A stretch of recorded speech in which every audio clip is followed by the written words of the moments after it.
सभी को जय मसीह की। हमारे इस युवा फेलोशिप में आप सभी का बहुत बहुत स्वागत है। बहुत खुशी हो रही है आप सभी को देखकर। और मैं एक बात बताना चाहता हूँ, चाहे दिन हो चाहे हमारे लिए रात हो, हमारे जुबा पे हमेशा यीशु मसीह की स्तुति के गीत हो। आइए सब मिलकर एक साथ होकर हम प्रभु यीशु मसीह की स्तुति के गीत गाएं। आप सभी का स्वागत है फिर से और इस ऑनलाइन सर्विस में युवा फेलोशिप में मैं आप सबों का स्वागत करता हूं। और मैं आशा करता हूं आप सब अच्छे होंगे। और क्यों ना मिलकर इस समय है जो आराधना का है, हम सब परमेश्वर की आराधना करें मिलकर। उसके गीतों को जब हम गाते हैं, आइए मिलकर हम आराधना करें।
करते परमेश्वर पिता, तेरी स्तुति करते हैं परमेश्वर।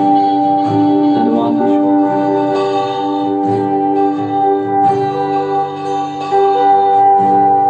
तेरी मर्जी पिता परमेश्वर हमारे जीवन में पूरी होए पिता परमेश्वर।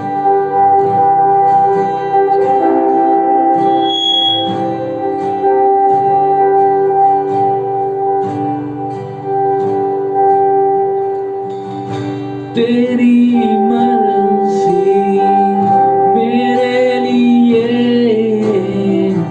हानि और नाश की नहीं,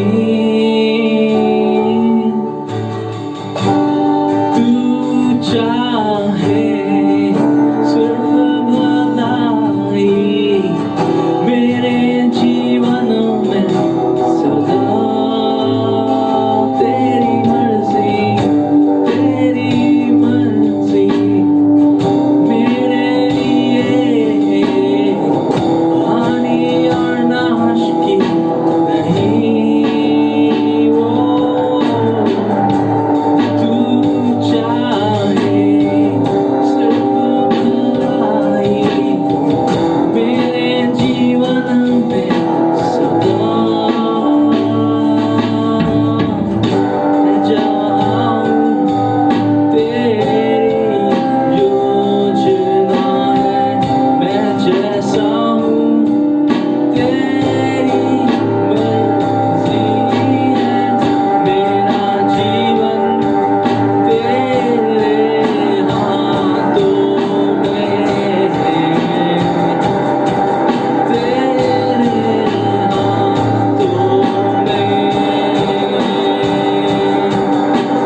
मर्जी पिता परमेश्वर हमारे जीवन में पूरी हो पिता।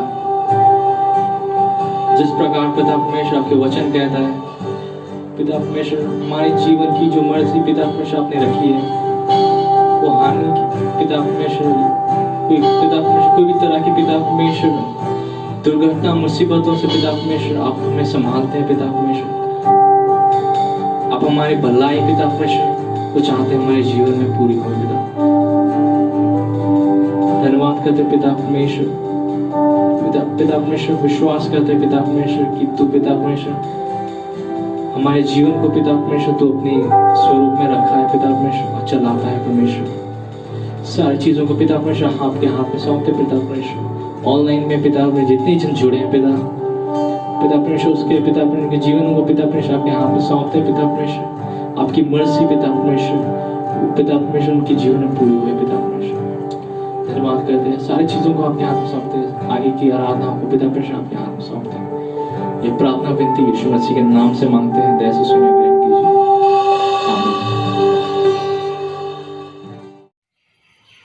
उसके मंजिलों पर चलना है, ऊंचाइयों को छूना है, बढ़े हैं आगे तो आगे ही बढ़ना है। जो भी सुना है उसे और भी हमें सुनाना है। आइए हम सब मिलकर इस समय तैयार हो जाए परमेश्वर के वचन को सुनने के लिए परमेश्वर के दास के द्वारा। आज की सुबह आपके साथ मुझे परमेश्वर के वचन को बांटते हुए बड़े आनंद का अनुभव होता है। ये परमेश्वर की मर्जी है कि हम और आप परमेश्वर की बातों को सीखें और उनका अनुसरण करके अपने जीवन से उसे महिमा और आदर दें। हालेलुया, परमेश्वर की जय जयकार हो। मेरे प्रिय, आज मैं आपसे बातचीत कर रहा हूँ घाटियों के मध्य में, थ्रू द वैली। परमेश्वर का दास दाऊद भजन संगीता 23वें अध्याय में, भजन संगीता उसके 23वें अध्याय में यूं कहता है, यहोवा मेरा चरवाहा है, मुझे कुछ घटी ना होगी। वह मुझे हरी चराइयों में बैठाता है, वह मुझे सुखदायी जल के झरने के पास ले चलता है, वह मेरे जी में जी ले आता है। धर्म के मार्ग में वह अपने नाम के निमित्त मेरी अगुवाई करता है। हालेलुया। चाहे मैं घोर अंधकार से भरी हुई तराई में होकर चलूं तो भी हानि से न डरूंगा, क्योंकि तू मेरे साथ रहता है। हालेलुया। परमेश्वर की स्तुति हो, परमेश्वर की बड़ाई, परमेश्वर की इज्जत हो। ये परमेश्वर का जन जिसका नाम दाऊद है और इसकी घटनाओं, इसके विषय में अगर हम सुनने की कोशिश करते हैं तो बहुत सारी बातें इसके विषय में सुनने को आता है। लेकिन परमेश्वर के प्रिय भाई और बहन, मैं चाहता हूं कि आप और हम इस विषय को थोड़ा ध्यानपूर्वक देखने की कोशिश करें। दाऊद जब भी अपनी भेड़ों को चराता था तब भी वो परमेश्वर के साथ साथ चलता था। हालेलुया। हो, कभी भी वह अपने आप में इस बात को नहीं भूला था कि वो भी एक भेड़ है, वो भी एक परमेश्वर जो उसका चरवाहा है उसकी वो भेड़ है। जब आप कभी भी घाटियों में होकर के जाएं मेरे प्रिय, याद रखें कि आपकी घाटियों में भी आपके लिए एक चट्टान उपलब्ध है। घाटी का मतलब यह है कि मैं एक पहाड़ी को पार कर चुका हूं और अभी भी दूसरी की तरफ में बढ़ते चला जा रहा हूं। इसका मतलब साफ तरीके से ऐसे है कि मैंने एक पहाड़ी पार कर ली है और दूसरी पहाड़ी की ओर मैं बढ़ा चला जा रहा हूं। इसको अगर और सही तरीके से समझने की कोशिश करें तो ऐसा है कि हमें घाटी से होकर के जाना ही है, क्योंकि हमारी यात्रा अभी पूरी नहीं हुई है। हमें और उन घाटियों में होकर के चलना जरूरी है। परमेश्वर हमें घाटियों में ही आशीष देते हैं। तनाव, असफलता और चुनौती की घड़ियों में भी परमेश्वर हमारे जीवनों में काम करता है। हमें जरूरत है कि जब हमें यह पता ना चले कि परमेश्वर कहां है या ना दिखाई दे कि परमेश्वर किधर है, तो भी हम उसके पीछे चलते रहें और चलना सीखें। बाइबल में कई एक प्रकार की तराई के विषय में बातचीत है। बाइबल बताती है रोने की तराई या रोने की घाटी है, निश्चय या निर्णय की घाटी है, दर्शन की घाटी है, यरदन की घाटी के विषय भी बातचीत करता है, संहार या वध की घाटी भी बताता है। और साथ साथ में अभी थोड़ी देर पहले हमने भजन संगीता 23वें अध्याय में पढ़ा था कि यदि मैं घोर अंधकार से भरी हुई तराई से होकर भी चलूं, अर्थात अंधकार की तराई भी है जहां पर भय लगता है, जहां पर डर लगता है, जहां पर कुछ सूझता नहीं है, जहां पर समझ नहीं आता कैसे हमें आगे बढ़ना है, जहां पर हमें मालूम नहीं होता कि आगे का सफर में तय कैसे करना है, ऐसे विषयों के विषय बाइबल कहती है। लेकिन मैं आपसे बातचीत कर रहा हूं, घाटियों के मध्य जीवन की सच्चाई को हम जब तक नहीं समझ सकते हैं, जब तक हमारे जीवन में सब कुछ अच्छा चल रहा हो, जहां आप बड़े जोर से परमेश्वर की महिमा और स्तुति कर रहे हो। जीवन की सच्चाई का स्वाद जब है जब हम और आप जीवन की घाटियों से होकर चलते हैं प्रिय। हालेलुया, परमेश्वर की स्तुति हो। आइए हम निकाल लें मेरे साथ रोमियो की पुस्तक 8 अध्याय उसके 28 पद से लेकर 39 पद। रोमियो की पुस्तक 8 अध्याय उसके 28 से लेकर 39 पद को हम देखने की कोशिश करें। परमेश्वर का वचन यहां पर लिखा है, हम जानते हैं कि जो लोग परमेश्वर से प्रेम रखते हैं उनके लिए सब बातें मिलकर भलाई ही को उत्पन्न करती है, अर्थात उन्हीं के लिए जो उसकी इच्छा के अनुसार बुलाए हुए हैं। क्योंकि जिन्हें उसने पहले से जान लिया है उन्हें पहले से ठहराया भी है कि उसके पुत्र के स्वरूप में हो, ताकि वह बहुत भाइयों में पहलौठे ठहरे। फिर जिन्हें उसने पहले से ठहराया उन्हें बुलाया भी है, और जिन्हें बुलाया उन्हें धर्मी ठहराया है, और जिन्हें धर्मी ठहराया उन्हें महिमा भी दी है। आगे का शब्द यूं कहता है, अतः इन सब बातों के विषय में क्या कहें? यदि परमेश्वर हमारी ओर है तो हमारा विरोधी कौन हो सकता है? हालेलुया, जिसने अपने निज पुत्र को भी नरक छोड़ा परंतु उसे हम सब के लिए दे दिया, वह उसके साथ हमें और सब कुछ क्यों न देगा? परमेश्वर के चुने हुआ पर दोष कौन लगाएगा? परमेश्वर ही है जो उनको धर्मी ठहराने वाला है। फिर कौन है जो दंड की आज्ञा देगा? मसीह है जो मर गया और मुर्दों में से जी भी उठा और परमेश्वर के दाहिनी ओर है और हमारे लिए निवेदन भी करता है। कौन हमको मसीह के प्रेम से अलग करेगा?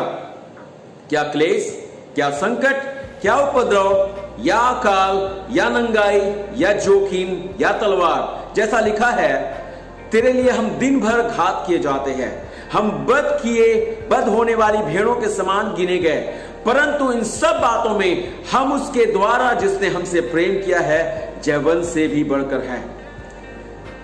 क्योंकि मैं निश्चय जानता हूं कि ना मृत्यु, ना जीवन, ना स्वर्गदूत, ना प्रधानताएं, ना वर्तमान, ना भविष्य, ना सामर्थ, ना ऊंचाई, ना गहराई और ना कोई और सृष्टि हमें परमेश्वर के प्रेम से जो हमारे प्रभु यीशु मसीह में है अलग कर सकेगी। परमेश्वर की महिमा हो। हालेलुया, परमेश्वर की बड़ाई हो। मेरे प्रिय भाई और बहन, आज मैं बातचीत कर रहा हूं और जब हम घाटियों के मध्य हो, पता नहीं मैंने जानता कि आपकी जिंदगी का सफर कैसा चल रहा है, किस प्रकार की दशा को आप झेल रहे हैं, लेकिन मैं विश्वास दिला रहा हूं मेरे प्रिय, जब हम और आप इस वचन के अध्ययन की ओर चलते हैं, आइए हम ध्यान पूर्वक सुने। अभी भी हमें और आपको इस बात को अपने जीवन में रखने की आवश्यकता है और ध्यान पूर्वक अपने जीवन में बनाए रखने की आवश्यकता है कि परमेश्वर इस वचन के द्वारा हमसे कुछ कहना चाहता है। पहली बात जिसको परमेश्वर हमसे कहता है, परमेश्वर सदा संभालता है। हालेलुया, चाहे वो कितनी भी गहरी घाटी क्यों नहीं हो, चाहे वो वादियां कितनी भी खतरनाक क्यों नहीं हो, चाहे जहां पर हमें सूझता नहीं हो कि कैसे हमें आगे की ओर बढ़ना है, उस समय में भी हमारा परमेश्वर हमें और आपको संभालता है। जीवन की बहुत तेरी बातें हम नहीं समझ पाते, कई एक बार उन्हें समझना हमारे लिए कठिन सा होता है, फिर भी हम ये नहीं जानते कि आगे कैसे क्या करना है। धर्मी लोगों के साथ भी ऐसी बातें होती हैं कि वे अपने जीवन में इस बात को प्रश्न के रूप में, सवाल के रूप में उठाना शुरू करते हैं, क्यों कर हम दुख उठा रहे हैं, हमारे संसार में पीड़ा और अन्याय क्यों है, मेरे ही साथ ऐसा सिर्फ क्यों हो रहा है। बहुत सी चीजें हमें नहीं मालूम या नहीं समझ में आती, हम नहीं जानते, परंतु एक बात तो तय है, एक बात तो हम जानते हैं। और क्या जानते हैं प्रिय? परमेश्वर मेरे जीवन में मेरी भलाई के लिए सभी बातों को मुझ में भलाई का काम करने के लिए तत्पर हो रहा है। रोमियो की पुस्तक 8 अध्याय उसका 28 पद कहता है, हम जानते हैं कि जो लोग परमेश्वर से प्रेम करते हैं उनके लिए सब बातें मिलकर भलाई ही को उत्पन्न करती हैं। हालेलुया, परमेश्वर की स्तुति हो। इसका मतलब यह है कि कुछ गलत नहीं हो रहा है। जो कुछ भी हुआ है वो कोई दुर्घटना नहीं है, यह बिना मतलब की पीड़ा नहीं है। जो उसके हैं और जिन्होंने उसके उद्देश्य के लिए अपनी जिंदगी सौंप दी है, सब कुछ पर परमेश्वर अपना नियंत्रण रखे हुए है। हालेलुया, परमेश्वर की स्तुति होता था। सब कुछ भलाई के लिए ही वो कर रहा है, सिर्फ आराम और यदा कदा के सुख के लिए नहीं, बल्कि भलाई के लिए। हालेलुया, परमेश्वर की स्तुति हो। मेरे प्रिय, अभी भी परमेश्वर हमारे और आपके जीवन के हर एक बातों को संभालने वाला परमेश्वर है। नंबर 2, वो बोलता है परमेश्वर आपके और मेरे या हमारे और आपके पक्ष में है। वो हमसे और आपसे विमुख नहीं है, वो हमारे और आपके साथ है या हमारे पक्ष में है, हमारे लिए है। रोमियो की पुस्तक 8 अध्याय उसका 31वां पद, परमेश्वर का वचन कहता है, अतः इन सब बातों के विषय में क्या कहें, यदि परमेश्वर हमारी ओर है तो हमारा विरोधी कौन हो सकता है। हालेलुया, मैं कैसे जानूं कि वो मेरे लिए है? क्योंकि परमेश्वर ने अपने पुत्र को, यीशु को हमारे और आपके लिए क्रूस पर मरने के लिए भी रखा नहीं, परंतु उसे मरने के लिए हमारे लिए छोड़ दिया। परमेश्वर आपके लिए है क्योंकि वह आप में अपनी भली वस्तु को प्रस्तुत करना चाहता है। वो आपसे अपनी भली चीजों को रोकना नहीं चाहता। आपको किसी वस्तु की घटी नहीं होगी, ये परमेश्वर का वचन कहता है, क्योंकि कोई भी आप पर दोष नहीं लगा सकता। रोमियो की पुस्तक उसके 8 अध्याय उसके 33 और 34 पद को जब हम पढ़ते हैं तो परमेश्वर का वचन कहता है, परमेश्वर के चुनुओं पर दोष कौन लगाएगा?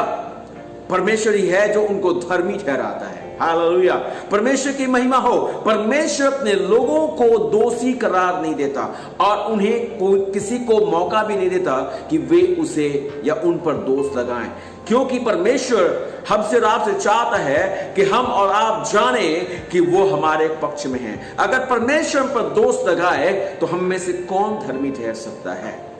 परमेश्वर की महिमा हो। परमेश्वर की दया, परमेश्वर की करुणा कितनी अपार है, जिसने हम पर और आप पर दोष न लगा करके हम पर दया दिखाई है। विश्वासी भाई बहन, अगर आप परमेश्वर से प्रेम करते हैं और आपने अपना जीवन उसके उद्देश्य के लिए सौंप दिया है, तो शैतान को मौका मत दीजिए कि वह आपको निराश करे या आप पर दोष लगाए। क्या आप जानते हैं कि परमेश्वर आपके लिए कितना है? 34वां पद बोलता है, 8 अध्याय उसके 34वें पद में बोलता है, फिर कौन है जो दंड की आज्ञा देगा? मसीह है जो मर गया वरन मुर्दों में से जी भी उठा और परमेश्वर के दाहिनी ओर है और हमारे लिए निवेदन करता है। परमेश्वर की स्तुति हो। परमेश्वर हमारे लिए कितना है? वह जो हमारे लिए मरा, अभी भी वो हमारे लिए काम कर रहा है। उसने काम करना समाप्त नहीं कर दिया है प्रिय। अभी भी वो पिता के दाहिनी ओर बैठ करके हमारे लिए पिता से निवेदन करता है कि मेरा ये बेटा और मेरा ये बेटी है, मैंने इसे अपने खून से इन्हें खरीदा है। मेरे बाप इन पर तू तरस खाएगा, मेरे पिता तू इनकी तू सुधि लेगा। वह परमेश्वर पिता के दाहिनी ओर हमारे लिए 24/7 समय लगातार निवेदन करता रहता है। परमेश्वर की महिमा हो। मैं नहीं जानता हूं मेरे प्रिय कि आपका पक्ष लेने वाला कोई है कि नहीं, कौन आपके साथ है और कौन नहीं है, लेकिन मैं इतना जरूर जानता हूं कि हमारे और आपके साथ हमारा परमेश्वर है। हालेलुया, परमेश्वर की स्तुति हो। इस घाटी में आप अकेले नहीं हैं, इस सफर में आप अकेले नहीं हैं। इस जीवन के और विश्वास के सफर में परमेश्वर आपके साथ है और वो आपके पक्ष में है। हालेलुया, हिम्मत हारने की आवश्यकता नहीं है। तीसरी बात, परमेश्वर का प्रेम हमें उसके नजदीक रखता है। कुछ और नहीं है जिसने हमें और आपको उसके साथ रखा है, लेकिन उसका प्यार ही है जिसने हमें और आपको उसके नजदीक रखा है। जब हम कठिन परिस्थितियों या घड़ियों से होकर जाते हैं तो पहली चीज जो हम करते हैं, क्या करते जानते हैं? परमेश्वर के प्रेम पर शक आना हमें आरंभ हो जाता है। क्या परमेश्वर सच में मुझसे प्रेम करता है? स्वाभाविक है, ये बात हमारे मन में आना आरंभ हो जाती है। लेकिन प्रेरित पौलुस 8 अध्याय उसके 35वें पद में रोमियो की पुस्तक में इस प्रकार से कहता है, कौन हमको मसीह के प्रेम से अलग करेगा? हालेलुया। कौन हमें मसीह के प्रेम से अलग कर सकता है? यहां पर 7 ऐसी बातों को बोलने की कोशिश करता है जिसे एक मनुष्य अपने जीवन के काल में झेल सकते हैं। नंबर 1 वो बोलता है, चाहते हैं क्लेश। दूसरा कहता है संकट। तीसरा कहता है उपद्रव। चौथा कहता है विरोध। पांचवा वो कहने की कोशिश करता है अकाल। छठा वो कहता है नंगाई। और उसके बाद तलवार या जोखिम। वो बोलता है कौन सी चीजें हैं जो मुझे परमेश्वर के प्रेम से अलग कर सकती हैं? ये सब चीजें हैं जो एक विश्वासी को अपने जीवन में चुनौती के स्वरूप झेलने की आवश्यकता है, और वो अपने जीवन में झेलता है। लेकिन तो भी इनमें से कोई भी हमें परमेश्वर के प्रेम से अलग नहीं कर सकता। हालेलुया, परमेश्वर की महिमा हो। इसे ही सच्चा जीवन कहते हैं। जीवन के कठिन और दुख से पूर्ण समय में एक प्रेम की पहचान होती है जो हम परमेश्वर से करते हैं, और यह प्रेम हमें हारने नहीं देता। जीवन के ऐसे सफर में जहां पर हमने कुछ समय गुजारा है इस साल के दौरान, लेकिन परमेश्वर का धन्यवाद हो, यह प्यार ही था जिसने हमें और आपको पकड़े रखा, अब तक इससे रखा है। एक बार एक छोटी लड़की अपने दोस्त से परमेश्वर के विषय में और उसके प्रेम के विषय में बातचीत कर रही थी, और जब वो बता रही थी तो वो संडे स्कूल में सीखी गई घटना को अपने दोस्त से बता रही थी, और वो बता रही थी कि परमेश्वर मुझसे कितना प्रेम करता है और वह अपनी हथेली में मुझे रखता है। तो जिस साथी से वो शेयर कर रही थी इस घटना को, उसने बोला कि कहीं ऐसा ना हो कि तुम अगर परमेश्वर की हथेली से सरक जाओ तो क्या होगा? तो उस लड़की ने जवाब दिया, यह असंभव है, क्योंकि मैं तो उसकी एक अंगुली हूं। हालेलुया, मैं तो उसका एक अंग हूं। कभी भी वो मुझे सरकने नहीं देगा, कभी भी वो मुझे टूटने नहीं देगा, कभी भी वो मुझे बर्बाद नहीं होने देगा, क्योंकि मैं उसकी देह का एक अंग हूं। मेरे प्रिय भाई और बहन, आप और हम शायद इस घाटी के अंदर, इस तनावपूर्ण स्थिति के अंदर, इस बड़े ही कोविड-19 के इस बड़े ही सफर में शायद हमारे मनों में कई एक बातें ऐसी हुई हों जिसने हमें और आपको लगने दिया हो कि शायद परमेश्वर मुझे भूल गया है, या हमारा प्रेम ठंडा पड़ने लगा हो। लेकिन मेरे प्रिय परमेश्वर का धन्यवाद हो, आज वो हमें और आपको इस बात से परिचय दिलाता है कि हमारा परमेश्वर ने हमें और आपको सरकने नहीं दिया है, उसने हमें छोड़ नहीं दिया है, परंतु वो अभी भी हमें संभाले हुए है, अभी भी वो हमें पकड़े हुए है, अभी भी वो हमारे साथ है। परमेश्वर की महिमा हो, परमेश्वर की बड़ाई हो। परमेश्वर हमारे दुख या दर्द से कभी खुश नहीं होता। इसीलिए परमेश्वर का दास बिलाप गीत की पुस्तक उसके 3 अध्याय उसके 32 और 33 पद में कहता है, हम मिट नहीं गए, ये महाकरुणा का फल है, उसकी दया अमर है। हालेलुया, परमेश्वर की महिमा हो। अगली बार जब आप क्लेश और उपद्रव से होकर के गुजरे मेरे प्रिय, तो थोड़े समय के लिए सुनने की कोशिश करें कि परमेश्वर आपसे क्या कह रहा है, परमेश्वर आपसे क्या बोल रहा है। अगर आपने व्यक्तिगत तौर पर परमेश्वर का अनुभव अपने जीवन में नहीं किया है, तो परमेश्वर कहता है आपको परमेश्वर के प्रेमी हाथ को पकड़ना चाहिए, जो मसीह के द्वारा आप की तरह बढ़ाया गया है, जो चाहता है कि आप मसीह की तरफ बढ़ जाएं, और आप मसीह के द्वारा जो हाथ बढ़ाया गया है उसके द्वारा आप बचाए जाएं। यदि आप विश्वासी हैं तो परमेश्वर आपसे कहता है कि आप फिर से अपनी प्राथमिकता पर ध्यान दें। हम कोशिश करें फिर से अपने सत्य को झांके कि हम कहां थे। क्या लगातार हम में वही प्रेम बना हुआ है? क्या हम उसी प्रेम में अभी भी पाए जाते हैं? इसीलिए परमेश्वर का दास रोमियो की पुस्तक 8 अध्याय उसके 37वें पद में हमसे यूं कहता है, पर इन सब बातों में हम उसके द्वारा जिसने हमसे प्रेम किया है जयवंत से भी बढ़कर है। हालेलुया, परमेश्वर की महिमा हो। सबसे बड़ी बात परमेश्वर का वचन और परमेश्वर का दास कहता है हम इन सब बातों में